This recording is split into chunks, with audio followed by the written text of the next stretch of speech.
noite, irmãos.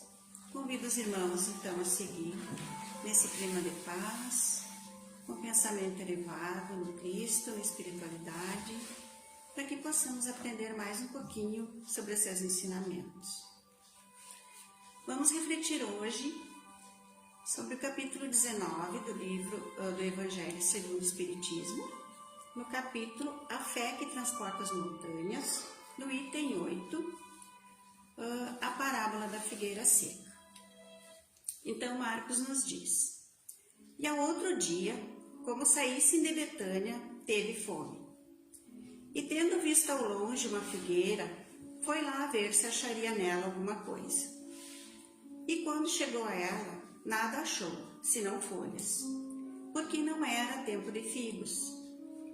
E falando-lhe, disse: Nunca jamais alguém coma fruto de ti para sempre. O que os discípulos ouviram.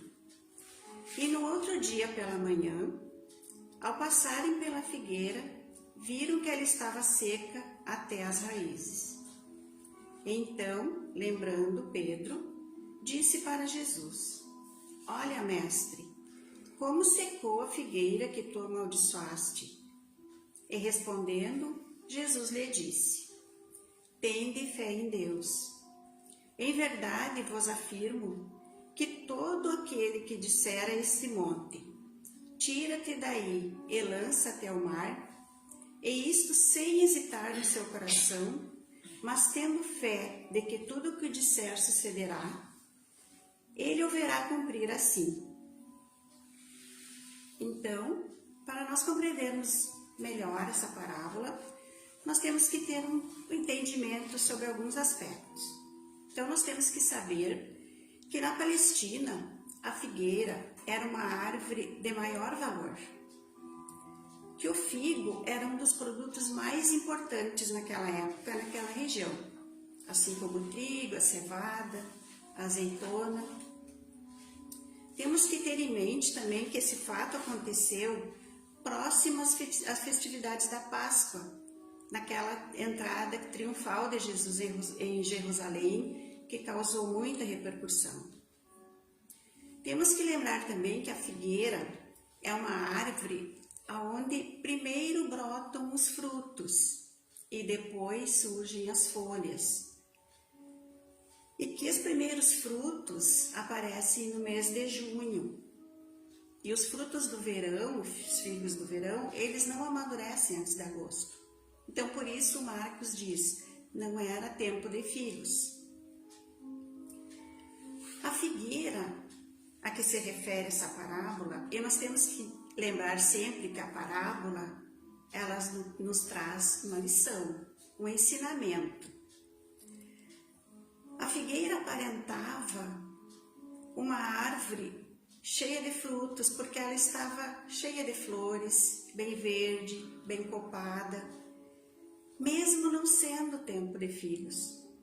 Mas quem passasse por ela iria imaginar que teria figos, já que os figos aparecem antes das folhas. Jesus sabia disso, mas qualquer pessoa pensaria que aquela árvore era uma árvore temporã, porque se olhasse em volta, todas as figueiras, todas as árvores estariam sem folhas, porque era essa a época, mas essa árvore era diferente, ela aparentava ter frutos. Então a figueira é o símbolo das pessoas que só aparentam o bem. São os oradores das palavras bonitas, que tentam doutrinar, que tentam expor a doutrina, que estudam, mas que não têm ações, que não fazem essa prática se tornar ações, obras, para que o bem aconteça.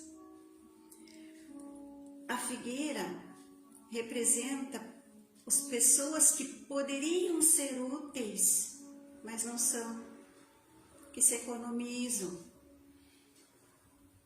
As doutrinas que não têm base, as doutrinas que não têm contexto, que não têm uma base sólida, que não explica, que simplesmente expõe e temos que seguir sem entender, sem compreender.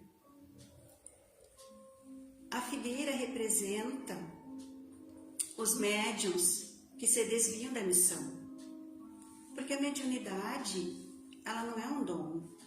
Deus não presenteia um filho e esquece do outro. Todos somos médiuns. Alguns vêm com o propósito, com a ferramenta mais ostensiva, que é para benefício dos demais, que é para resgate. Alguns se desviam do caminho e usam em benefício próprio. Não oferecem esses frutos a ninguém. Então são árvores, espíritos que vivem de aparência. Jesus não amaldiçoa esses espíritos, essas pessoas, porque no coração dele não tem lugar para esse sentimento. Jesus não amaldiçoou a figueira simplesmente porque ela não tinha figos para ele se alimentar. É só uma simbologia para que possamos compreender a história. Ele jamais amaldiçoará um filho, um irmão. Mas quando nós vivemos de aparência, nós mesmos vamos nos sentir secos quando nos dermos conta de que perdemos uma jornada, de que não fizemos o bem, de que simplesmente aparentamos. Então o que Jesus veio nos lembrar é que nós temos um propósito, que nós podemos ser frutos, produzir muitos frutos.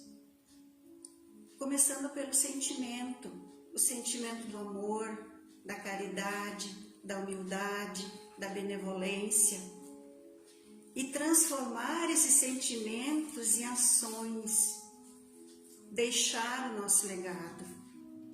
Esses frutos que vão servir para o nosso melhoramento e para o melhoramento, para a contribuição do melhoramento dos nossos irmãos. E quando Marcos diz que Jesus teve fome, nós temos que lembrar que Jesus nunca se preocupou com alimento para si do corpo físico. Tem a passagem que ele diz, nem só de pão vive o homem, mas de toda a palavra. Temos outra passagem que ele diz, o meu alimento é diferente do de vocês, eu me alimento das obras do meu Pai.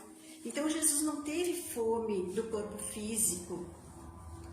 Jesus teve fome de pessoas realmente com fé, com a fé verdadeira, com a fé que se transforma em ações.